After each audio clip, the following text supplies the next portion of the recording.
Hello friends, welcome to my YouTube channel. और आज मैं आपके लिए लेकर आई हूँ कहानी एक्ट्रेस, जो लिखी है मुंशी प्रेमचंद ने। तो चलिए शुरू करते हैं कहानी को।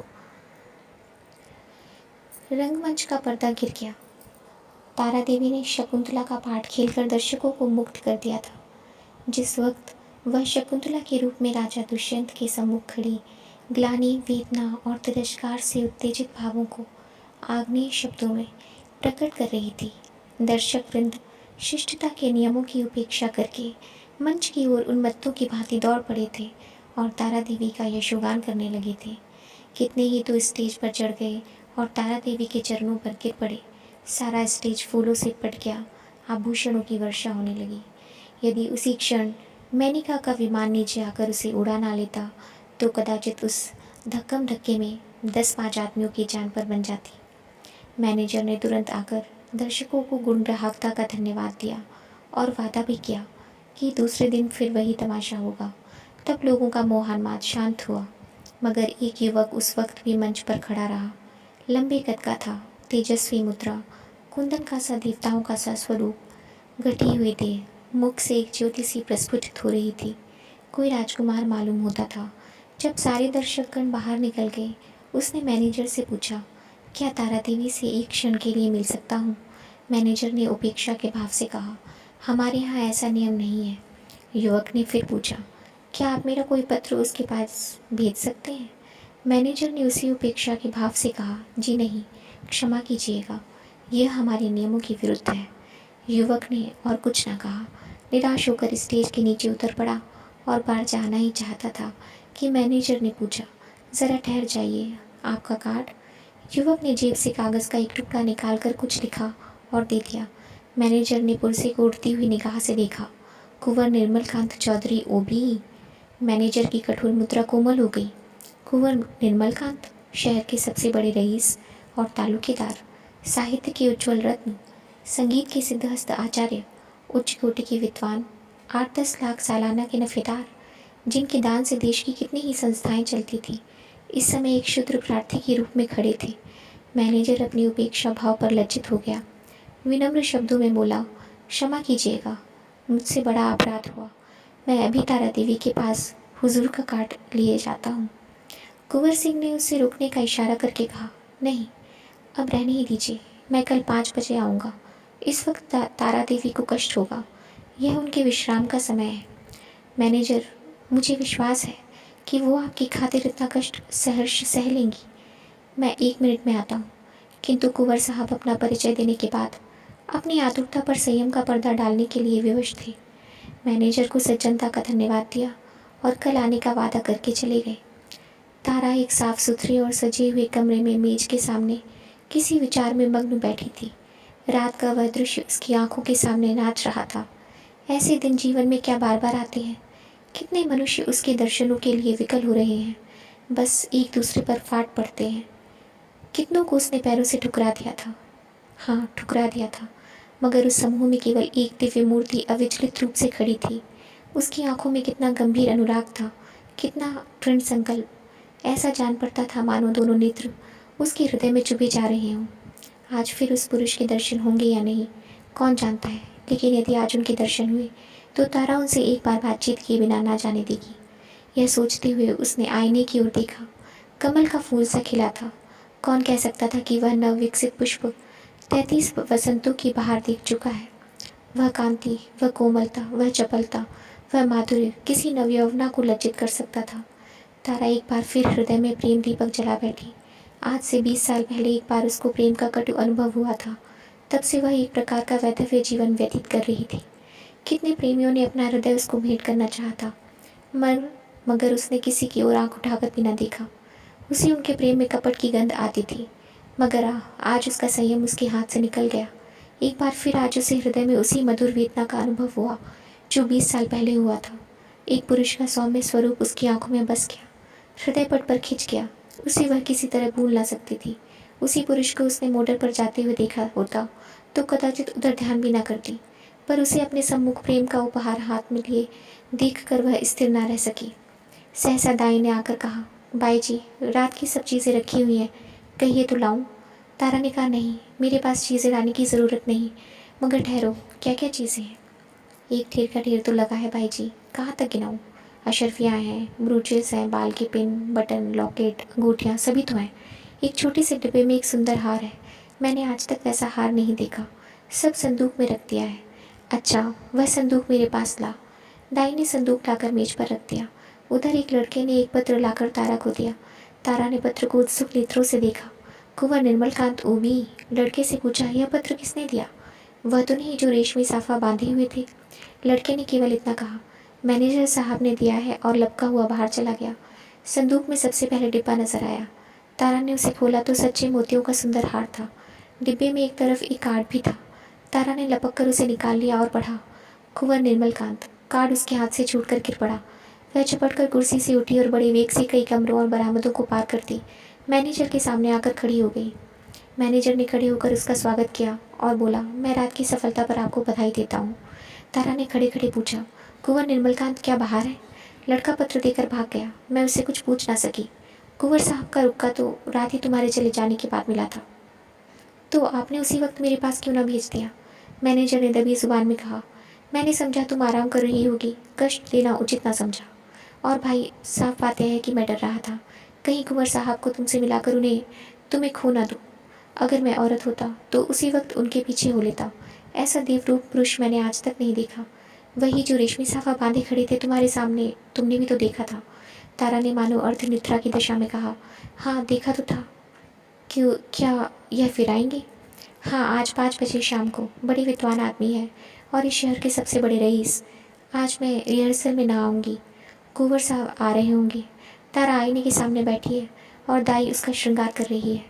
श्रृंगार भी इस जमाने में एक विद्या है। पहले परिपाटी के अनुसार ही श्रृंगार किया जाता था। कवियों, चित्रकारों और रसिकों ने श्रृंगार की मर्यादा सी बांध दी थी। आंखों के लिए काजल लाजमी था, हाथों के लिए मेहंदी, पाँव के लिए महावर। एक एक अंग, एक एक आभूषण के लिए निर्दिष्ट था। आज वह परिपाटी नहीं रही। आज प्रत्येक रमणी अपनी सुरुचि, सुबुद्धि और तुलनात्मक भाव से श्रृंगार करती है। उसका सौंदर्य किस उपाय में आकर्षकता की सीमा पर पहुंच सकता है, यही उसका आदर्श होता है। तारा इस कला में निपुण थी। वह 15 साल से इस कंपनी में थी और यह समस्त जीवन उसने पुरुषों के हृदय से खेलने में व्यतीत किया था। किस चितवन से, किस मुस्कान से, किस अंगड़ाई से, किस तरह केशों के बिखेर देने से दिलों का कत्लेआम हो जाता है, इस कला में कौन उससे बढ़कर हो सकता था।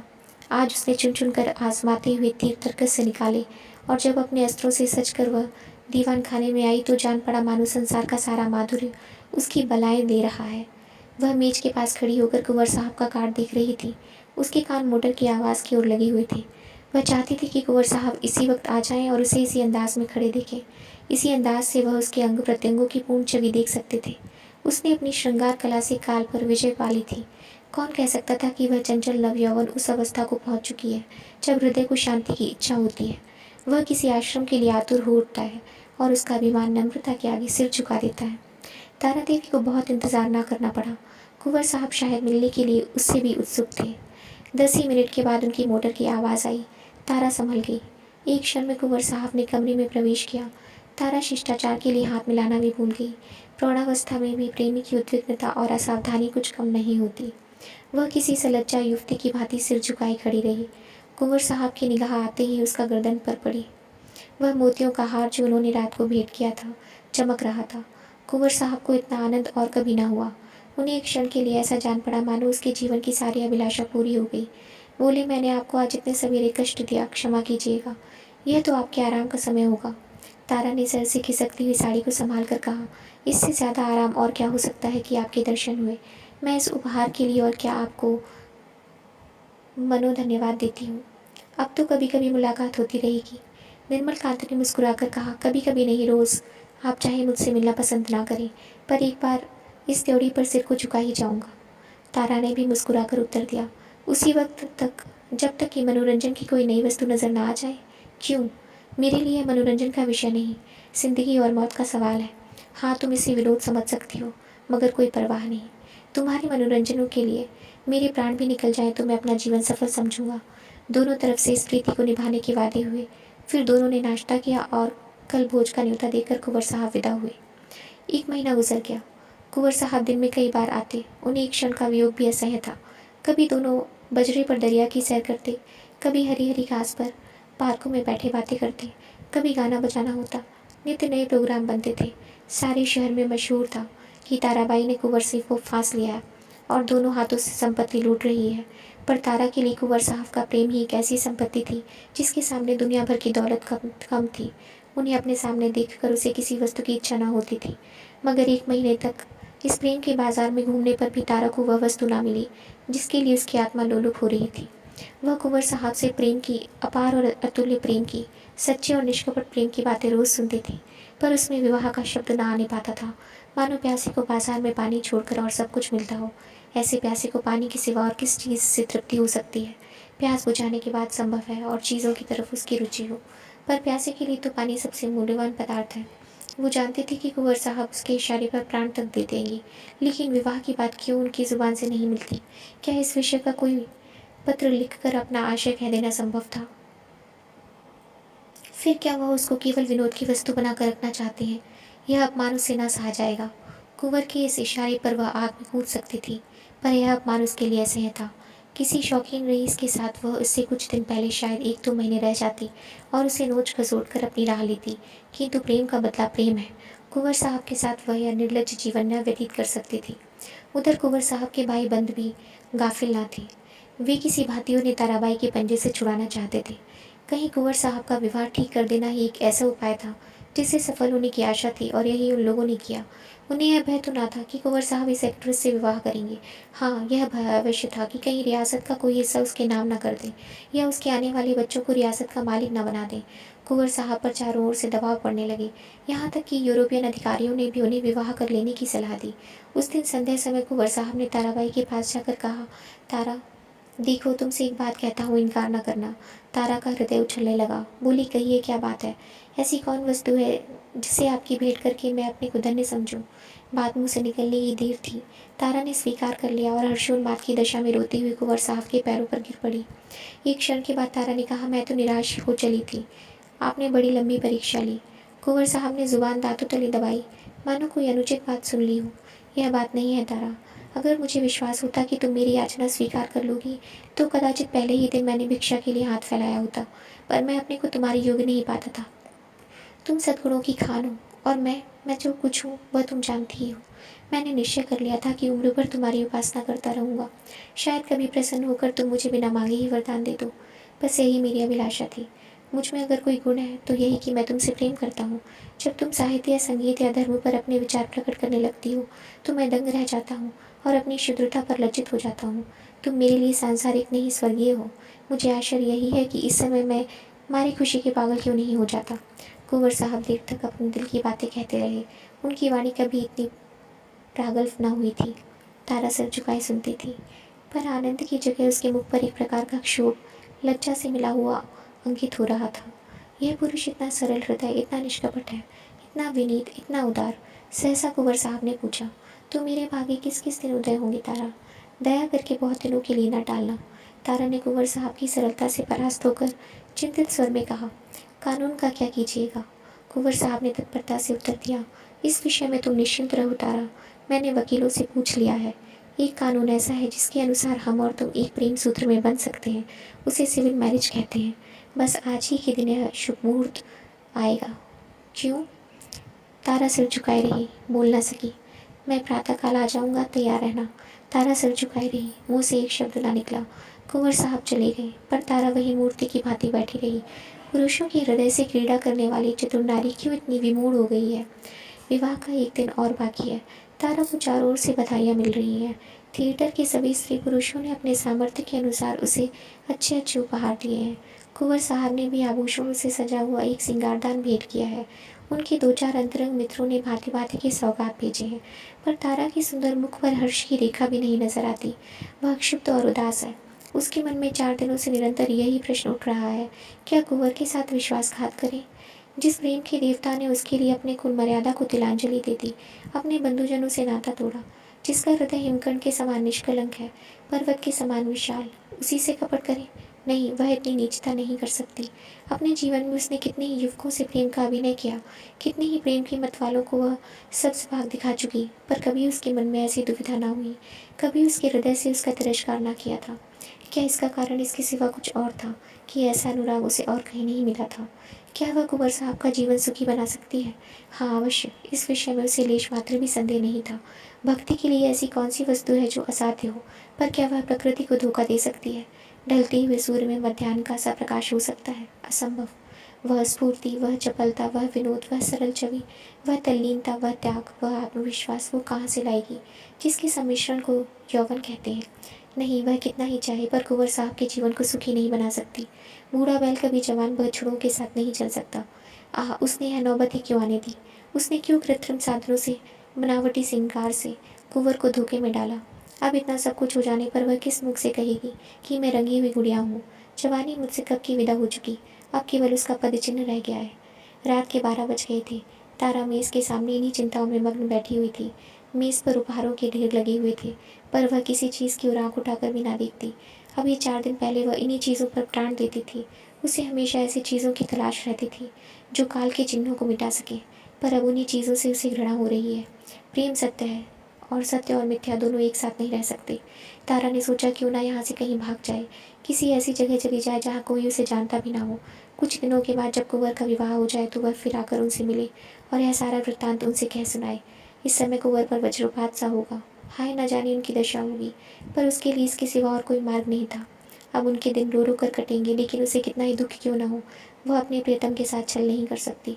उसके लिए स्वर्गीय प्रेम की स्मृति इसकी वेदना ही बहुत है, इससे अधिक उसका अधिकार नहीं। दाई ने आकर कहा, बाई जी चलिए कुछ थोड़ा सा भोजन कर लीजिए, अब तो 12 बज गए। तारा ने कहा, नहीं, ज़रा भी भूख नहीं, तुम जाकर खा लो। दाई, देखिए मुझे भूल ना जाइएगा, मैं भी आपके साथ चलूँगी। तारा, अच्छे अच्छे कपड़े बनवा रखे हैं ना? दाई, अरे बाई जी मुझे अच्छे कपड़े लेकर क्या करना है, आप अपना कोई उतारा दे दीजिएगा। दाई चली गई। तारा ने घड़ी की ओर देखा। सचमुच 12 बज गए थे। केवल 6 घंटे और हैं। प्रातःकाल कुंवर साहब उसे विवाह मंदिर में ले जाने के लिए आ जाएंगे। हाय भगवान, जिस पदार्थ से तुमने इतने दिनों तक उसे वंचित रखा, वह आज क्यों सामने लाए? यह भी तुम्हारी क्रीड़ा है। तारा ने एक सफ़ेद साड़ी पहन ली, सारे आभूषण उतार कर रख दिए। गर्म पानी मौजूद था। साबुन और पानी से मुंह धोया और आईने के सम्मुख जाकर खड़ी हो गई। कहाँ थी वह छवि, वह ज्योति जो आंखों को लुभा देती थी? रूप वही था पर कांति नहीं। अब भी यही वह यौवन का स्वांग भर सकती है। तारा को अब यहाँ एक क्षण भी और रहना कठिन हो गया। मेज पर फैले हुए आभूषण और विलास की सामग्रियां मानो उसे काटने लगी। यह कृत्रिम जीवन असह्य उठा। खस की टट्टियों और बिजली की पंखियों से सजा हुआ शीतल भवन उसे भट्टी के समान तपने लगा। उसने सोचा, कहीं कहाँ भाग कर जाऊँ। रेल से भागती हूँ तो भागने ना पाऊंगी। सवेरे ही कुंवर साहब के आदमी छूटेंगे और चारों तरफ मेरी तलाश होने लगेगी। वह ऐसे रास्ते से जाएगी जिधर किसी का ख्याल भी न जाए। तारा का हृदय इस समय गर्व से छलका पड़ता था। वह दुखी न थी, निराश न थी। फिर कुंवर साहब से मिलेगी, किंतु वह निस्वार्थ संयोग होगा। प्रेम के बनाए हुए कर्तव्य मार्ग पर चल रही है, फिर दुख क्यों हो और निराश क्यों हो? सहसा उसे ख्याल आया, ऐसा ना हो कुंवर साहब उसे वहां न पाकर शोक विफलता की दशा में अनर्थ कर बैठे। इस कल्पना से इसके रोंगटे खड़े हो गए। एक क्षण के लिए उसका मन कातर उठा। फिर वह मेज पर जा बैठी और वह पत्र लिखने लगी। प्रियतम, मुझे क्षमा करना, मैं अपने को तुम्हारी दासी बनने की योग्य नहीं पाती। तुमने मुझे प्रेम का वह स्वरूप दिखा दिया जिसकी इस जीवन में मैं आशा ना कर सकती थी। मेरे लिए इतना ही बहुत है। मैं जब जीऊँगी तुम्हारे प्रेम में मग्न रहूँगी। मुझे ऐसा जान पड़ रहा है कि प्रेम की स्मृति में प्रेम के भोग से कहीं अधिक माधुर्य और आनंद है। मैं फिर आऊँगी, फिर तुम्हारे दर्शन करूँगी, लेकिन उसी दशा में जब तुम विवाह कर लोगे। यही मेरे लौटने की शर्त है। मेरे प्राणों के प्राण, मुझसे नाराज़ न होना। ये आभूषण जो तुमने मेरे लिए भेजे थे, अपनी ओर से नववधू के लिए छोड़े जाती हूँ। केवल वह मोतियों का हार जो तुम्हारे प्रेम का पहला उपहार है, अपने साथ लिए जाती हूँ। तुमसे हाथ जोड़कर कहती हूँ, मेरी तलाश ना करना। मैं तुम्हारी हूँ और सदा तुम्हारी रहूँगी। तुम्हारी तारा। यह पत्र लिखकर तारा ने मेज पर रख दिया, मोतियों का हार गले में डाला और बाहर निकल आई। थिएटर हॉल से संगीत की ध्वनि आ रही थी। एक क्षण के लिए उसके पैर बंद गए। 15 वर्षों का पुराना संबंध आज टूट रहा था। सहसा उसने मैनेजर को आते देखा। उसका कलेजा धक से हो गया। वह बड़ी तेजी से लपक कर दीवार की आड़ में खड़ी हो गई। ज्यों ही मैनेजर निकल गया, वो हाथे के बाहर आई और कुछ दूर गलियों में चलने के बाद उसने गंगा का रास्ता पकड़ा। गंगा तट पर सन्नाटा छाया हुआ था। 10-5 साधु वैरागी धुनियों के सामने लेटे थे। 10-5 यात्री कंबल जमीन पर बिछाए सो रहे थे। गंगा किसी विशाल सर्प की भांति रेंगती चली जाती थी। एक छोटी सी नौका किनारे पर लगी हुई थी। मल्लाह नौका में बैठा हुआ था। तारा ने मल्लाह को पुकारा, वो माँ जी, उस पार नाव ले चलेगा? माँ जी ने जवाब दिया, इतनी रात गए नाव ना जाई। मगर दूनी मजबूरी की बात सुनकर उसे ढांढ उठाया और नाव को खोलता हुआ बोला, सरकार उस पार कहाँ जाए? उस पार एक गाँव में जाना है। मुदा इतनी रात गई कौनो सवारी शिकारी ना मिली? कोई हर्ज नहीं, तुम मुझे उस पर पहुंचा दो। माँ जी ने नाव खोल दी, तारा उस पार जा बैठी और नौका मंद गति से चलने लगी, मानो जीव स्वप्न साम्राज्य में विचर रहा हो। इसी समय एकादशी का चांद पृथ्वी से उस पार अपनी उज्जवल नौका खेता हुआ निकला और व्योम सागर को पार करने लगा। तो ये थी कहानी। अगर आपको कहानी अच्छी लगी हो तो प्लीज़ इसे लाइक और शेयर करना ना भूलें और ऐसी अच्छी कहानियाँ सुनने के लिए मेरे चैनल को सब्सक्राइब करें। Thank you.